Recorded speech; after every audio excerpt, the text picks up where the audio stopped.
Muy buenas tardes a todos ya y bienvenidos a instalación y mantenimiento de un terminal informático. Les recuerdo que desde ahora pueden poner presente en la caja de chat para que quede el registro de su asistencia.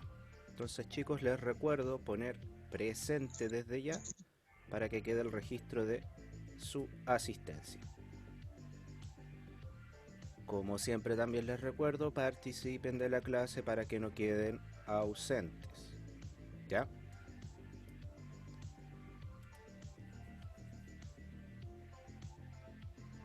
Y también les recuerdo que eh, cualquier ausencia de la clase, cualquier retiro sin que yo indique que la clase haya terminado, va a quedar registrado en el libro de asistencias online.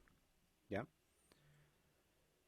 Eso chicos, vamos entonces a comenzar recordando como siempre cuál fue el último tema tratado en nuestro ramo de instalación y mantenimiento de un terminal informático. ¿Qué fue lo último que vimos la semana anterior?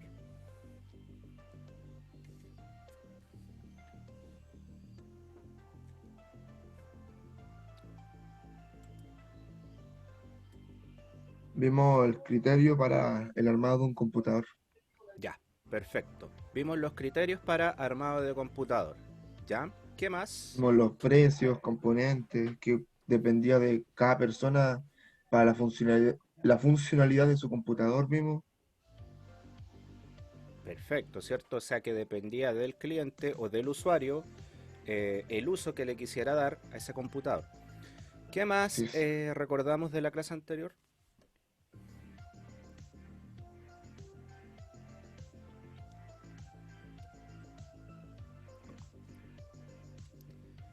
Habían unas preguntas que había que hacerse a la hora del armado del computador. ¿Quién las recuerda? ¿para qué quiero el computador? ¿Ya? ¿Cuál es mi presupuesto? El ¿Ya? precio. Perfecto.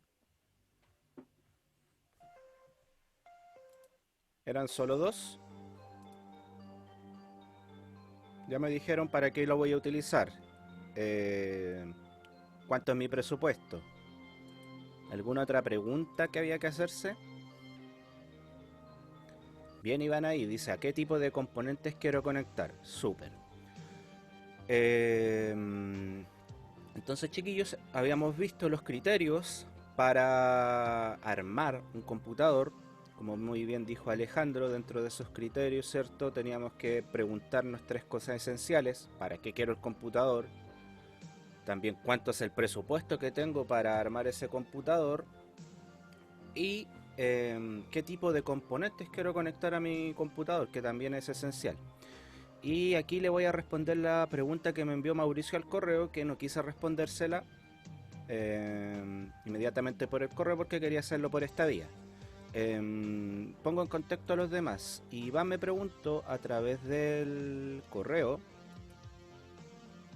se los voy a mostrar acá.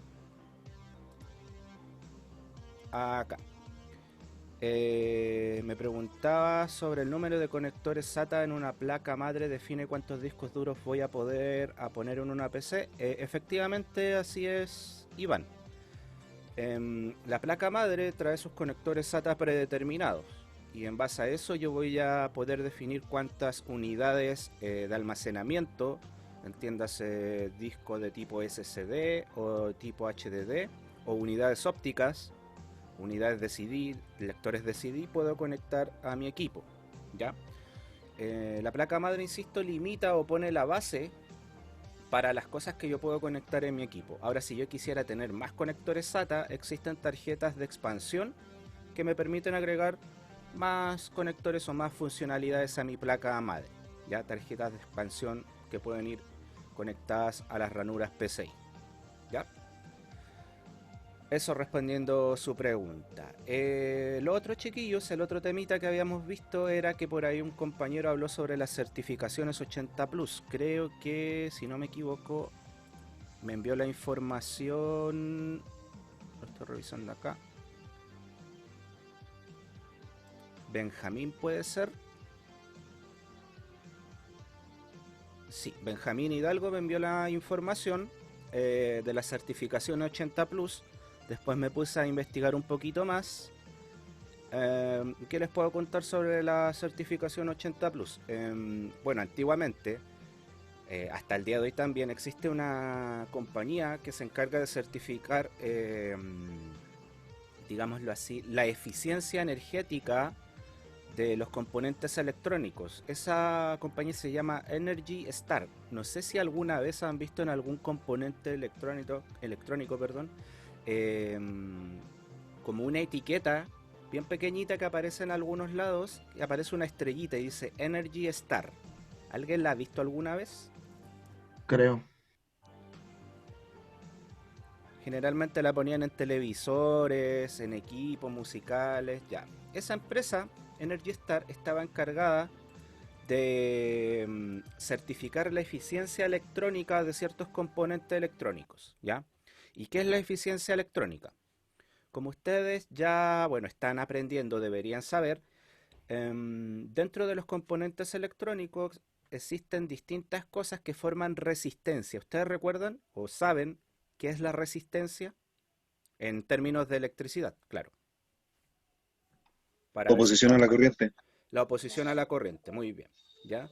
La resistencia es la oposición a la corriente. ¿Y qué forma esa resistencia? ¿Qué es lo que produce cuando tengo una resistencia, una oposición a la corriente? ¿Qué se forma? ¿Saben lo que se forma cuando hay una oposición a la corriente?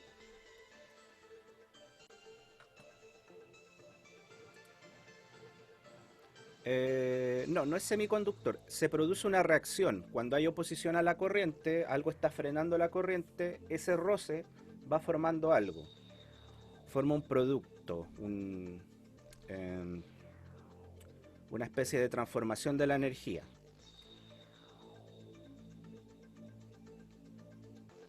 ¿Qué es lo que se produce cuando hay resistencia a la corriente?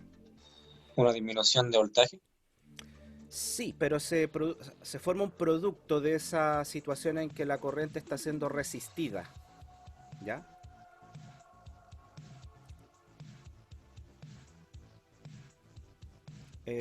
No, Iván, no es transformación, sino que se forma algo. Cuando pasa la corriente a través de una resistencia o de algo que resista la corriente, que oponga su paso, ese roce produce algo.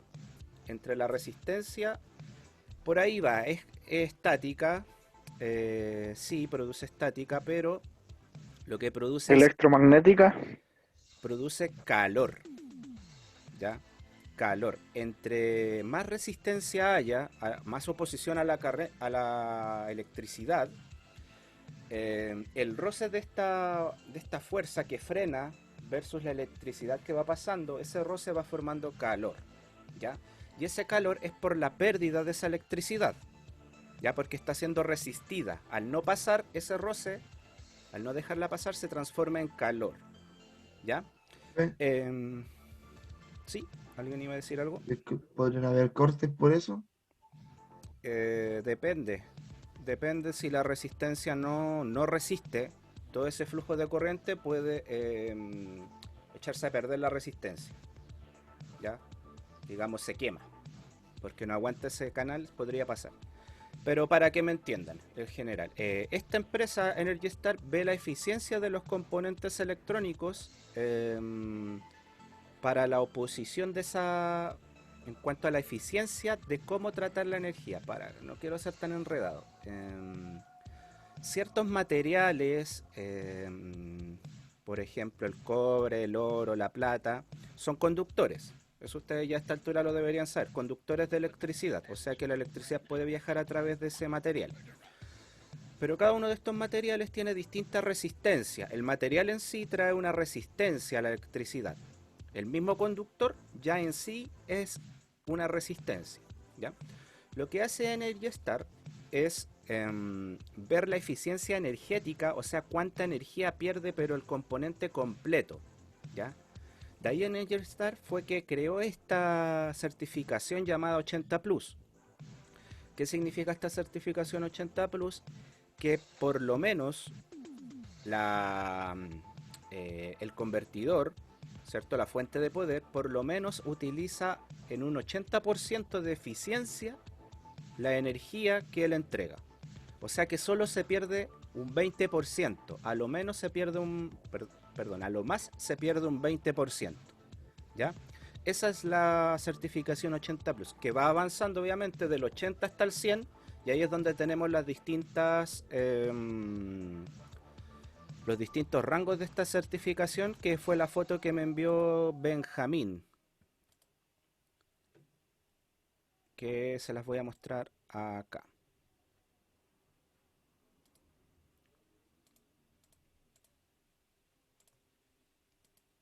Ahí está. Ahí la deben estar viendo. ¿Ya? ¿Qué quiere decir esto? Que si estoy utilizando al 20%, al 50% o al 100% mi transformador de energía o mi fuente de poder, se está aprovechando en un 80% toda la energía que pasa por ahí. ¿Ya? Y así cada certificación te indica que efectivamente te dice sí, em, esta fuente de poder trabaja o aprovecha, por ejemplo, en Silver, al trabajar al 100%, aprovecha el 85% de la energía que pasa. O sea, se pierde un 15% entre resistencia y los conductores que utiliza. ¿Ya? ¿Y cuál es la idea de esto de certificar? Esta certificación obviamente es voluntaria. Cada empresa puede optar a que 80 Plus los certifique. ¿Se acuerdan que hablábamos de las certificaciones? Las certificaciones siempre van a ser un plus porque una empresa externa está verificando y certificando, o sea, diciendo que efectivamente cumple con lo que dice vender. ¿Ya? Por eso muchas empresas optan voluntariamente por certificarse, porque eso les da un plus a la hora de vender su producto. Pues, obviamente, si yo voy a comprarme una fuente de poder y está certificada, por ejemplo, en 80 Plus Titanium, quiere decir que eso a la larga me va a permitir un ahorro energético. ¿Por qué? Porque del 100% de la energía, supongamos que me compré una certificada Titanium, que del 100% de energía que consume mi fuente de poder, voy a perder un 9%, o sea, voy a perder 9% de ese 100% que consume solamente, ¿ya? Esto quizás para un computador en la casa no se nota, pero imagínense una empresa que tenga 1000 computadores. Ahí ya se empieza a notar la diferencia energética entre utilizar, por ejemplo, una que no esté certificada a una que esté certificada, por ejemplo, en 80 Plus. O la diferencia misma entre un 80 Plus y un 80 Plus Titanium. ¿Ya? Entonces eso para que lo vayan considerando, para que lo conozcan. Yo no sabía, no tenía idea de esto. Y es bastante interesante para que también lo sepan ustedes. Así que eso es, les había quedado en deuda ver este tema la semana pasada que salió dentro de la clase y que obviamente es relevante para nuestro ramo de instalación y mantenimiento de un terminal informático. Eso, chiquillos, ¿alguna duda, consulta? Ninguna. No, profe, dele. Todo bien, profe. Gracias por la No hay explicación. preguntas, no hay preguntas. Perfecto. Chiquillos, el resto de los calladitos en el chat, por favor, me van confirmando. Perfecto, muy bien.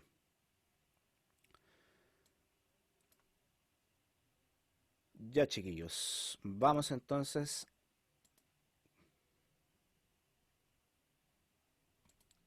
a continuar con nuestra presentación, que está acá, y les digo que vamos a seguir con el mismo objetivo, que es conocer los criterios para el armado y elección de componentes de una computadora convencional o PC. Y como siempre les voy a dejar el objetivo escrito en el chat para que quede el registro del contenido visto. Ahí está. Ya, ahí tenemos el objetivo de la clase de hoy entonces. Y vamos a aprovechar.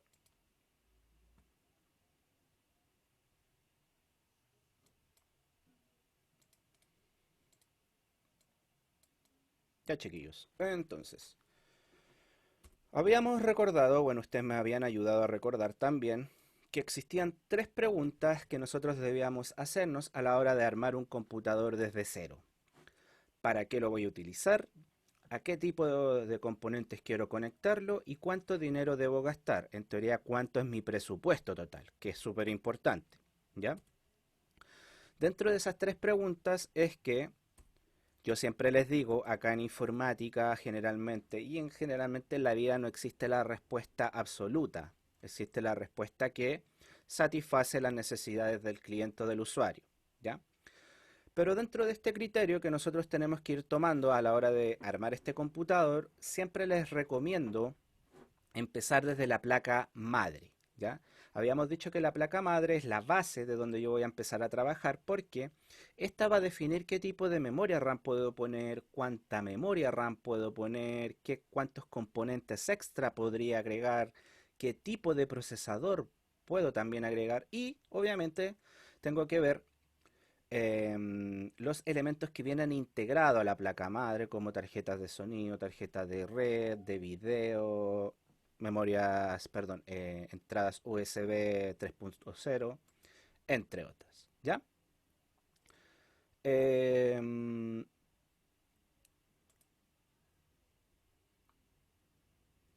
Alejandro dice de la placa depende si va a poder soportar o va a ser compatible con los componentes. Claro está. Por eso debo empezar desde la placa madre, investigar primero la placa madre, porque de ella va a depender qué componentes puedo conectar, Alejandro, como bien dices, ¿ya? Todo va a depender, esta va a ser mi base. Desde acá yo parto para empezar a armar mi computador.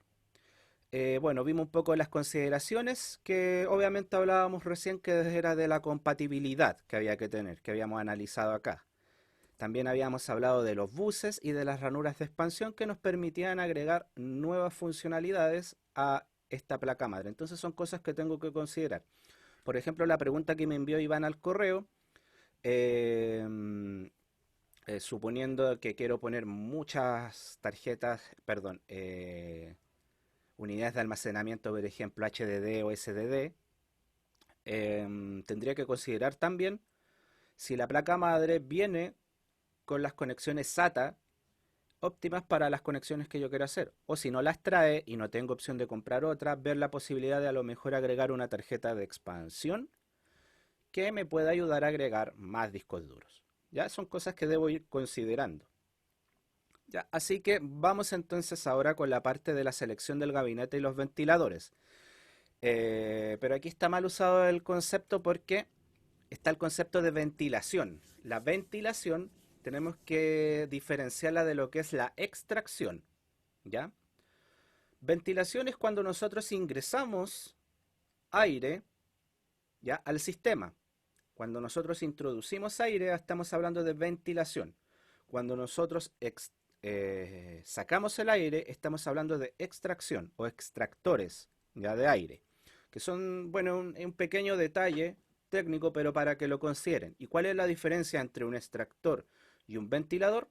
Es el lado en que yo lo instalo, ¿ya? Hacia dónde van las aspas. Si las aspas introducen aire, estoy utilizándolo como ventilador. Si las aspas están al revés y están sacando aire, lo estoy utilizando como extractor. Solo depende de la posición como yo utilice este elemento de refrigeración del dispositivo. Para ello debo seleccionar el gabinete también, dependiendo de qué ventilación o qué extracción quiera darle a mi equipo o qué tipo de refrigeración quiera darle a mi equipo.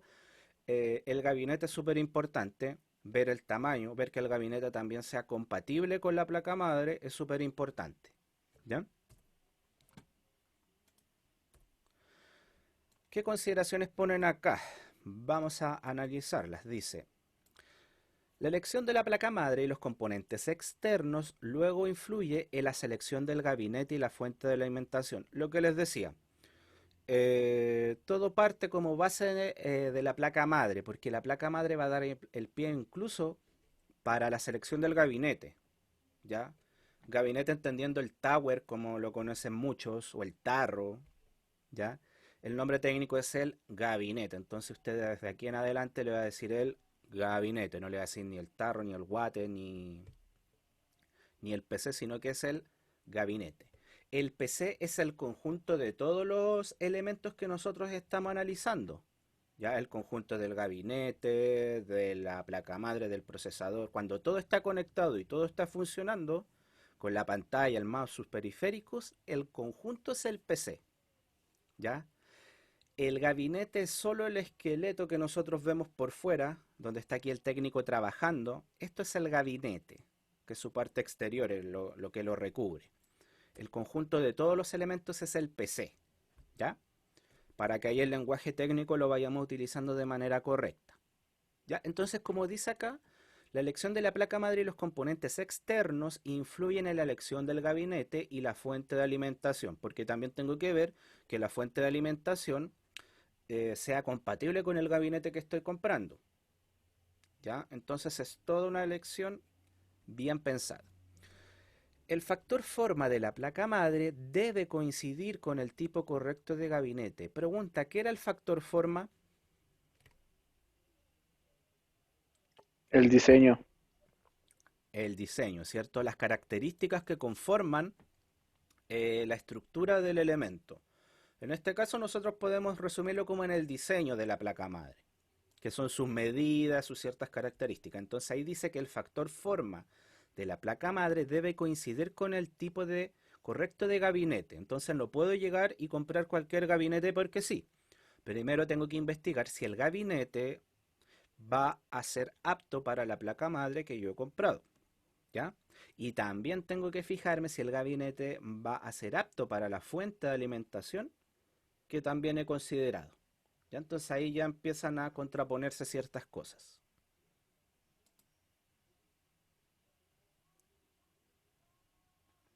Claro, como bien dice Iván, el diseño se define por AT, ATX Mini, ¿cierto? Las ATS, las que conocemos, las que hemos visto en curso anterior, perdón, en clases anteriores. Dice, por ejemplo, una placa madre ATX requiere un gabinete y una fuente de alimentación compatibles, ¿ya? En estricto rigor te está diciendo eh, que la placa madre va a ser que nosotros, o perdón, el gabinete que vamos a elegir y la fuente de poder van a estar en función de la placa madre que yo haya elegido para utilizar. ¿Ya?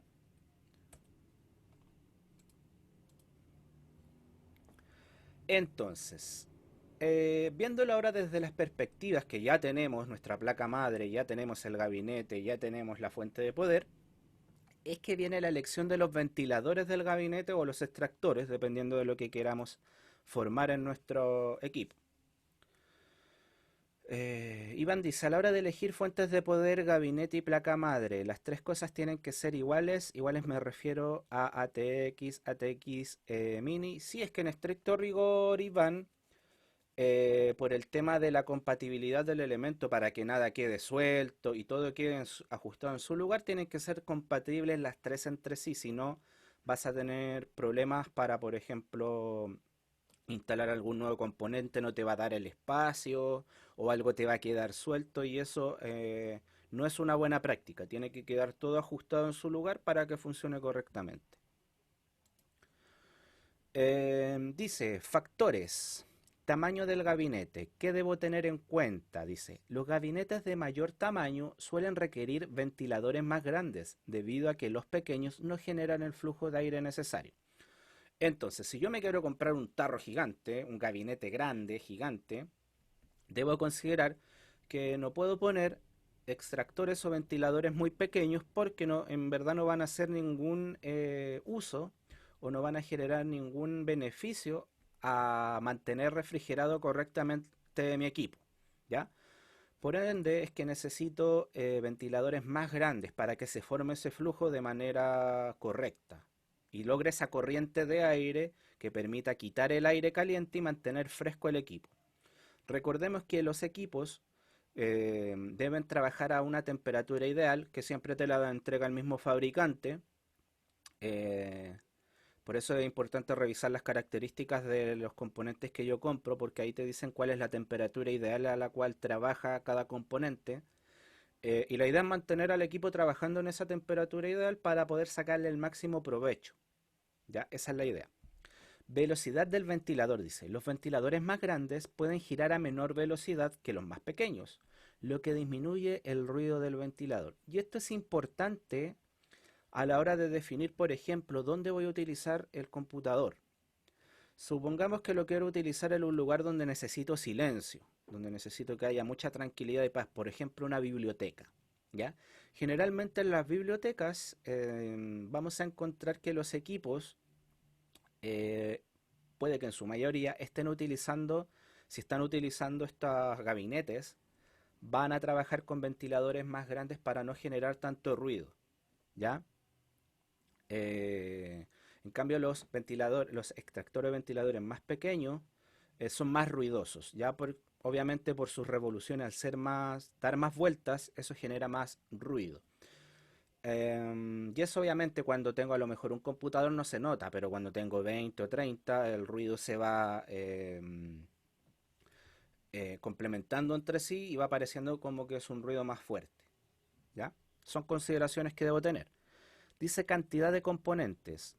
Los componentes de una computadora que producen calor adicional son varios, por lo que se requieren más ventiladores que sean más grandes o más rápidos. Entonces también esto va a influir. ¿Cuántos componentes yo voy a agregar a mi computador? Por ejemplo, si voy a tener dos tarjetas de video, voy a tener a lo mejor una super tarjeta de sonido que genera mucho calor porque procesa mucho, o voy a tener un i9 trabajando al máximo. Debo pensar también en la ventilación, o sea, chuta, si voy a tener todos estos componentes, no me convendría tener un gabinete tan chico porque necesito poner más ventilación o más extracción de calor para que puedan funcionar de una manera correcta. ¿Ya? Entonces la cantidad de componentes que voy a agregar tiene que también influir a la hora de saber cuántos ventiladores voy a poner o cuántos extractores voy a poner y de qué tamaño, de qué tipo. Dice cantidad de lugares disponibles para montaje. Dice, los distintos gabinetes tienen diferentes cantidades de lugares para el montaje de los ventiladores. Claro, ese es otro factor que tengo que ver. El gabinete, cuántos extractores o ventiladores me permite instalar. Ya puede que te deje instalar solamente uno grande arriba ya del gabinete, o puede que te deje instalar a los costados uno y solamente tres pequeños. Eso también lo tengo que analizar a la hora de elegir el gabinete y a la hora de hacer la elección, ¿ya?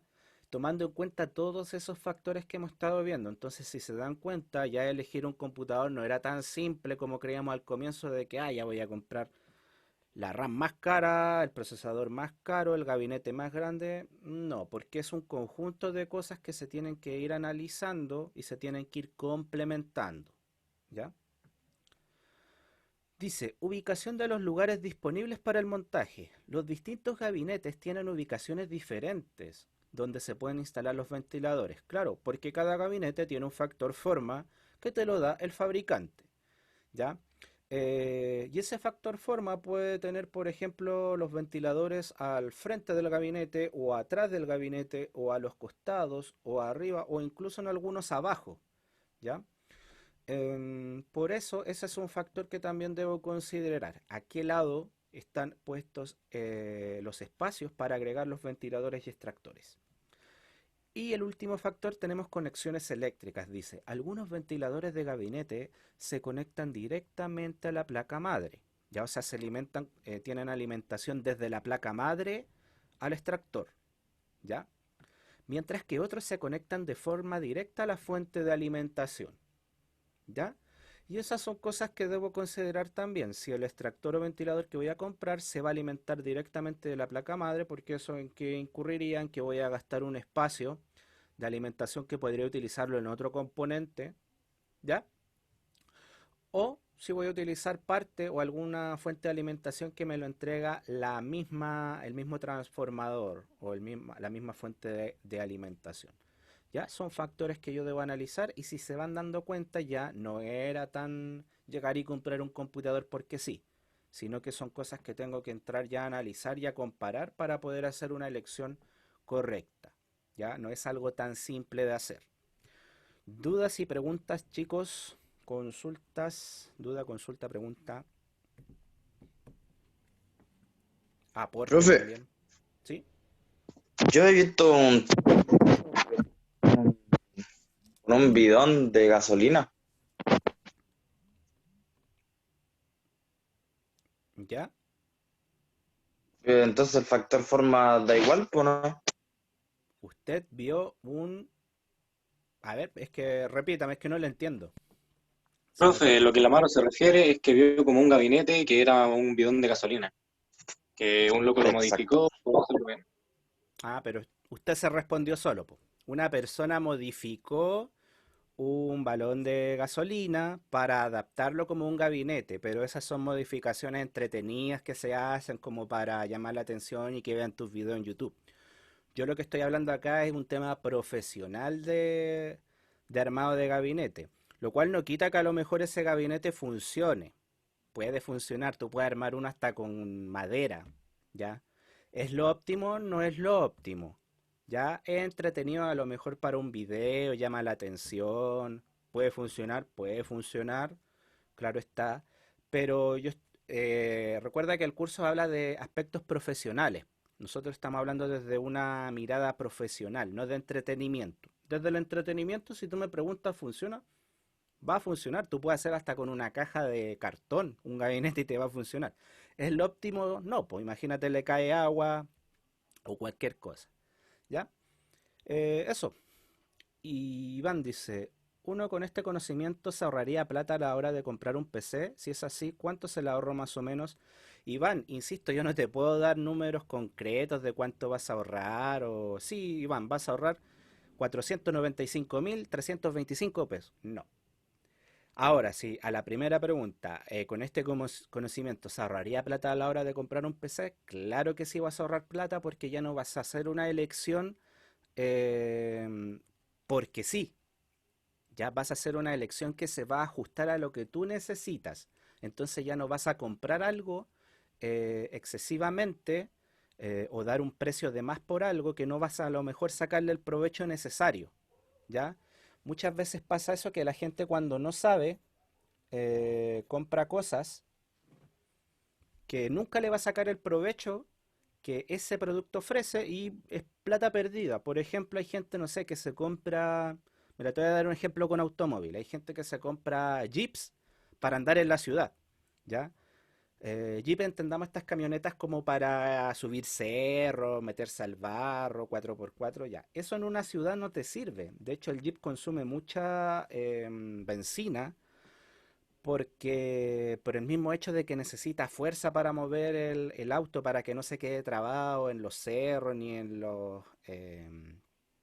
las piedras y todo ese tema, consume mucho más benzina y lo otro es que es mucho más caro que un auto, por ejemplo, un City Car, que son estos autos con el motor un poco más pequeño y que rinden mucho más en cuanto a benzina. Ahí tienes un ejemplo que podría ser gastar 4 millones en comparación a un auto, 4 millones más en comparación a un auto para el mismo uso, que es, por ejemplo, ir al trabajo en la ciudad. A eso es lo que voy. Por ejemplo, si hubiese tenido el conocimiento de que el auto me rendía la misma benzina, incluso más benzina y es mucho más barato, cuesta la mitad, me hubiese ahorrado la mitad de plata y hubiese obtenido el mismo beneficio. A eso es lo que apunto Iván. Es saber para lo que uno o para lo que el cliente quiere ese computador o ese componente. ¿Ya? No comprar algo porque sí, porque está de moda o porque, no sé, procesa un millón de veces más rápido.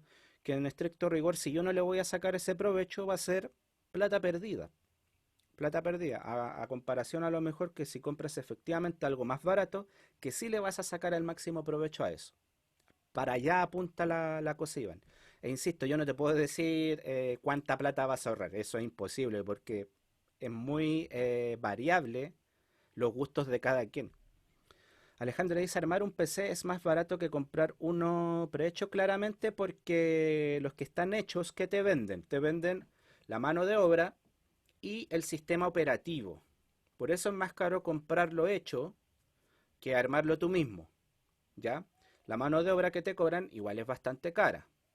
Ya en comparación, si tú buscas, no sé, hay algunas tiendas que te arman un equipo, Ya, si tú buscas, por ejemplo, los mismos componentes, los cotizas y todo por tu parte y comparas con el que te vende la tienda, que te lo arman, hay tiendas en Instagram, creo, en Mercado Libre, ¿qué otra plataforma he visto? En Marketplace, que te arman equipos PC, ellos te lo arman con las cosas que tú les pidas, te cotizan, te buscan, te lo arman. Compara eso versus uno armado, imaginando que lo armas tú. Ya tú buscando los componentes y quitándole la mano de obra, obviamente. Vas a ver ahí la diferencia entre un armado y un armado por otra persona y un armado por ti. Dice Alejandro, yo antes de tener el que tengo me quería armar unos gamer y coticé y eran como 200.000 pesos. Y el que tengo ahora salió como 500. Es que claro, insisto, va a depender de lo que tú quieras, de qué provecho le quieras sacar a ese PC. Que, por ejemplo, qué juegos vas a correr en ese PC. ¿Ya? Todo va a depender. Nada es fijo. Chicos, ¿más preguntas, dudas, consultas?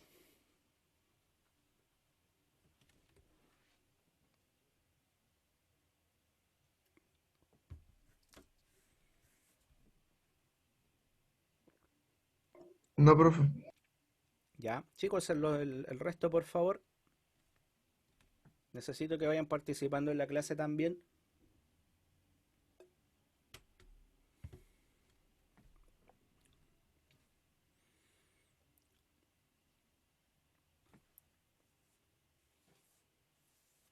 Ya, ahí los voy Voy a leyendo. A ver, armarme el son David. PC con el guate. Perdón, no lo escuché. Voy a armarme un PC con un water. Esa es la idea. Profe, ¿sabe que tengo como un problema con la diapositiva porque se me puso en Zoom y no la puedo volver a poner normal? ¿Será que me salgo y me vuelvo a meter a la clase? Sí, Gabriela, intenta eso.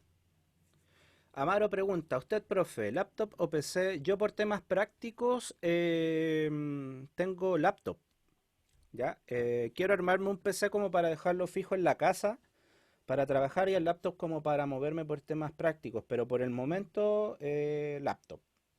Por dos, profe. Sí, es solamente por temas prácticos. Ahora quiero armarme uno para tenerlo ahí como fijo en la casa y poder trabajar, pero ahora me es más práctico el laptop porque así me puedo mover, llevar mis cosas sin ningún problema. Yo por eso tengo notebook, profe, por lo mismo, para poder moverlo para cualquier lado, porque Claro, como estudiante sirve más un notebook que un PC fijo en una casa. exacto. Claro, a mí como profe ahora que estoy como profesor, me sirve más también un laptop. Bueno, también cuando estaba como ingeniero técnico me servía el laptop harto para poder hacer las pruebas en terreno. Eso chicos, entonces estaría todo bien. No sé si tienen alguna otra pregunta, me interrumpen, no hay ningún problema y le respondemos. Sigamos entonces. Ya, la selección de la fuente de poder. Vamos a la fuente de poder o a la fuente de alimentación, como usted quiera llamarle. ¿Qué factores debemos tener en cuenta? Dice, las fuentes de alimentación convierten el voltaje de entrada de corriente alterna en voltaje de salida de corriente continua. Eso ya lo sabemos, fue una de las primeras cosas que aprendimos, que la función de la fuente de alimentación es tomar la corriente que viene a 220 volts y transformarla en corriente continua para alimentar los componentes de las computadoras. En general, generalmente todos los componentes eléctricos trabajan con corriente continua, ya no trabajan con corriente alterna. Son muy poquitos los que trabajan con corriente alterna, por ejemplo, perdón, por ejemplo los servidores, las ampolletas incandescentes trabajan con corriente alterna, los tostadores también. Los tostadores, eso sí, tienen una especie de resistencia como para variar el calor. Los tostadores eléctricos hablo, para variar el calor para que no se te queme el pan tan rápido. ¿Ya? Pero para que se entienda, ahí pasa la corriente directa. En cambio, en los demás dispositivos electrónicos, como por ejemplo los no, laptops, PCs, televisores, radios, em, consolas de video, trabajan sus componentes internos, trabajan con corriente continua, porque no necesitan tanto voltaje y porque necesitan un tipo de electricidad estable.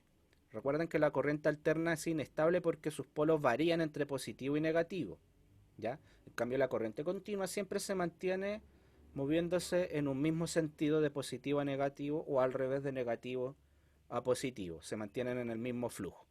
Y ese es el trabajo de la fuente de alimentación que transforma esta energía para poder alimentar a los componentes internos.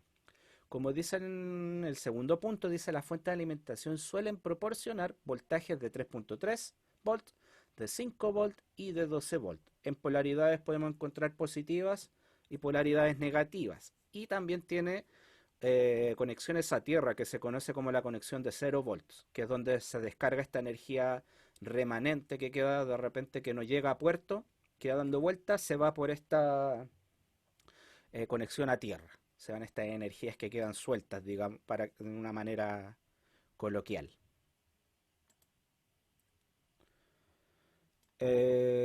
Iván me pregunta qué ingeniería estudié. Ingeniería, bueno, se llamaba ingeniería en telemática, pero después pasó a llamarse ingeniería en conectividad y redes.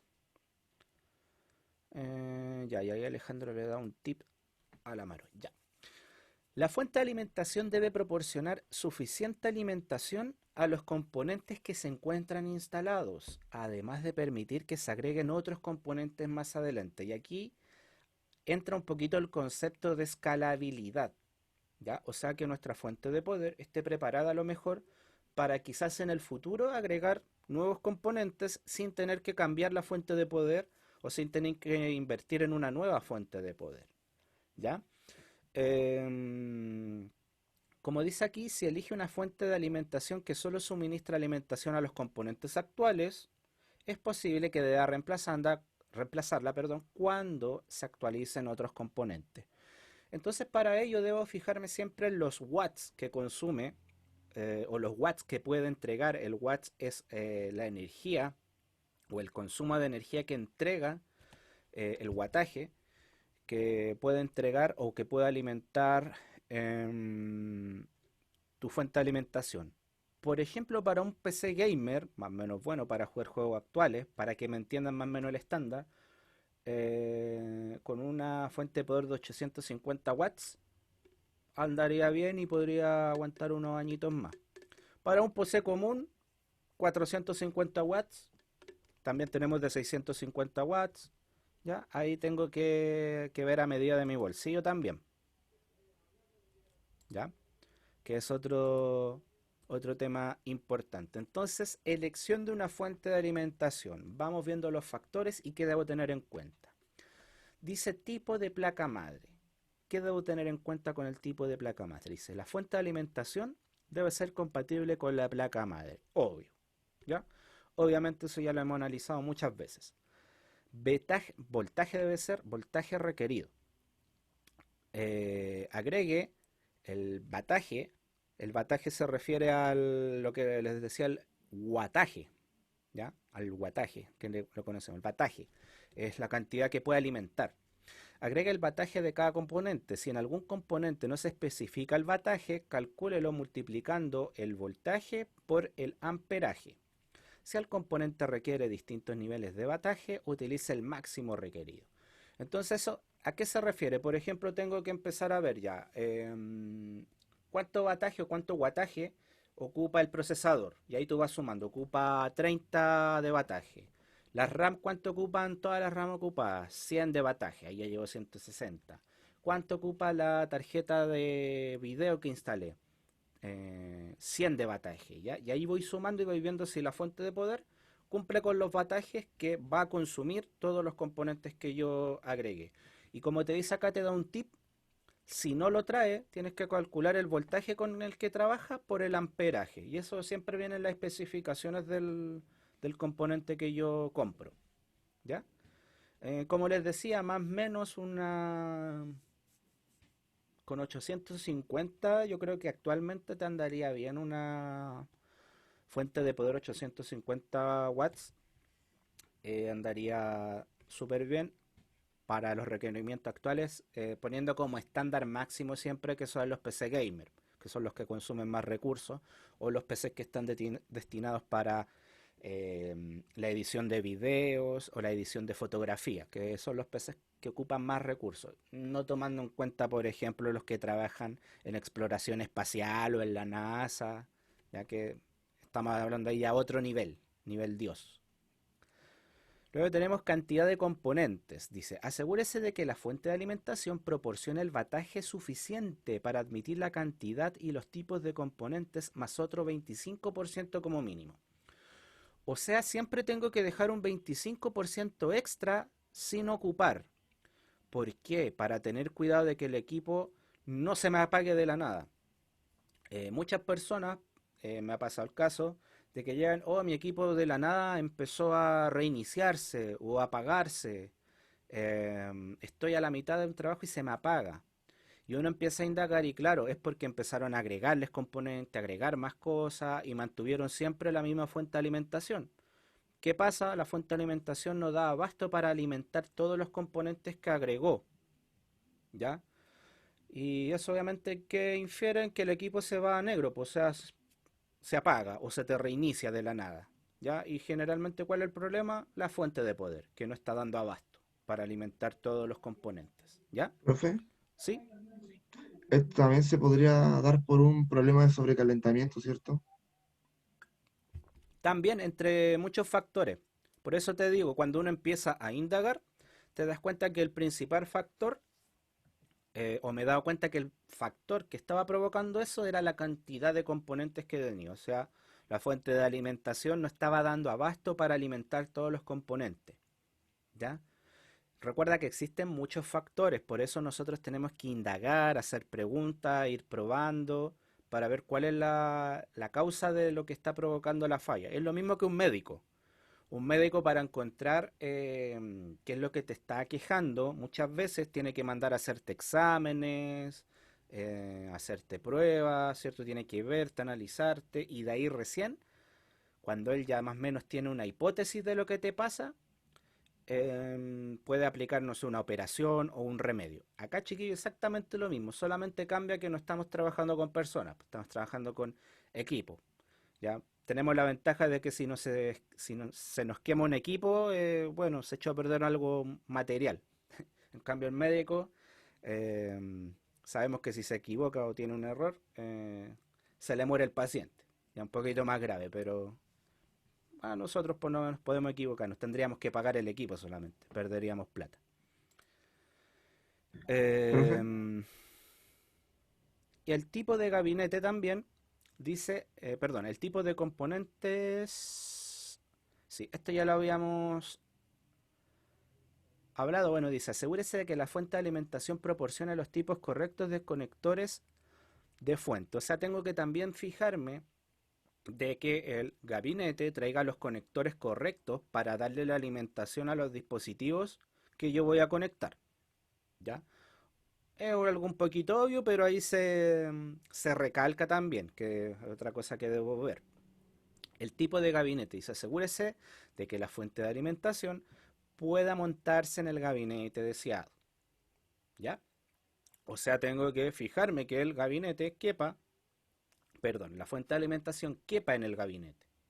Ya si no, si queda suelto, si no queda muy bien, es preferible cambiar el gabinete o buscar, bueno, ahí te tendrá que ver qué es más relevante o cambiar la fuente de alimentación por una que se adapte al gabinete o cambiar el gabinete para utilizar la fuente de alimentación que usted estima que es la conveniente. ¿Ya? Ahí usted tendrá que hacer esa elección en base a los requerimientos que obviamente tenga el cliente o sus propios requerimientos. Eso, chicos, dudas, preguntas, consultas. No. prosiga nomás, profe. Ok, el resto, chiquillos, Profe, todo bien. todo bien, muy bien.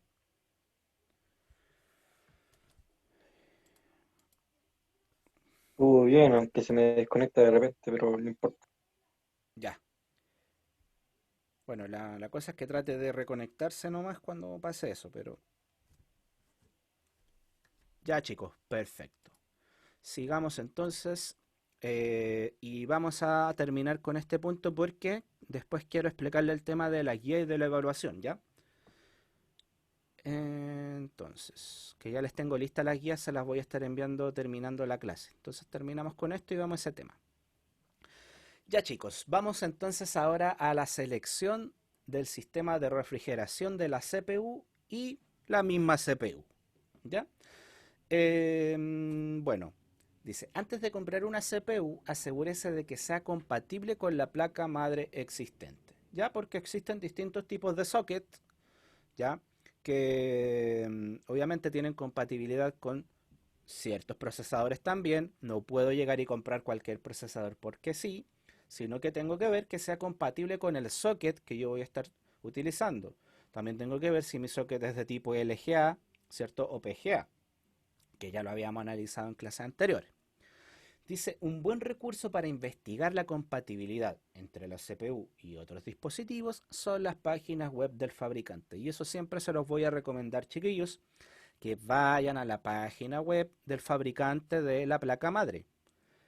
Generalmente la misma placa madre viene con un manual. Muchas veces no es necesario ir a la página web, en el mismo manual viene toda la información. Pero otras veces viene solamente la plaquita con la caja y aparece por detrás de la caja por algún lugar la página web. Entonces usted siempre vaya y lea las especificaciones de su placa madre. Ya asegúrese también, quizás el vendedor en la tienda puede que se le haya pasado algo o olvidado algo, o si está comprando online, mucho mejor. Va directamente antes de comprarla, antes de pagar online, se fija bien las especificaciones de su placa madre y luego la compra. ¿Ya? ¿Qué tipos de socket existen entre Intel y AMD? Bueno, habíamos hablado mucho sobre para qué es Intel y para qué está dedicado a AMD. Ya sabemos que uno está más dedicado para el procesamiento de los datos, procesamientos de texto o de procesos de programas, y AMD está más orientado a lo que es videojuegos o video y fotografía. Ya eso lo hemos hablado. Bueno, ¿qué socket podemos encontrar? Socket Intel tenemos los 775, los 1155, los 1156, 1150, 1366 y los 2011 que son del tipo LGA. Generalmente la arquitectura Intel trabaja con LGA, ¿ya? A diferencia de los AMD que trabajan con la arquitectura PGA. ¿Y qué socket encontramos en AMD? El AM3, AM3 Plus, el FM1, FM2 y el FM2 Plus. Cada uno de estos deja agregar ciertos procesadores con ciertas características que usted puede averiguar simplemente poniendo socket Intel 775 en Google, haga la prueba y va a ver qué características o qué procesadores dentro de la gama Intel va a permitir conectar ese socket, ¿ya? Ese socket en sí.